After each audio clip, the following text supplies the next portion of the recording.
અથર્વવેદનો સંબંધ કયા વિષયો સાથે છે? એ. રાજકર્મ, ઔષધિ અને જાદુટોણા. બી. માત્ર દેવતાઓની સ્તુતિ. સી. યજ્ઞવિધિ કે ડી. વ્યાકરણ.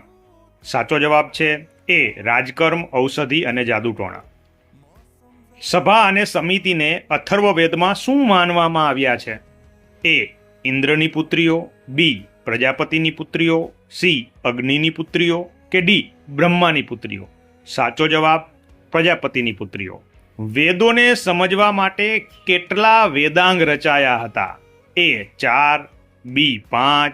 સી. 6 કે ડી. 7. સાચો જવાબ છે સી. 6. નીચેના પૈકી કયો વેદાંગ નથી? એ. શિક્ષા. બી. નિરુક્ત. સી. છંદ કે ડી. અર્થશાસ્ત્ર. સાચો જવાબ શોધી અને કમેન્ટ બોક્સમાં કમેન્ટ કરો. Thank you.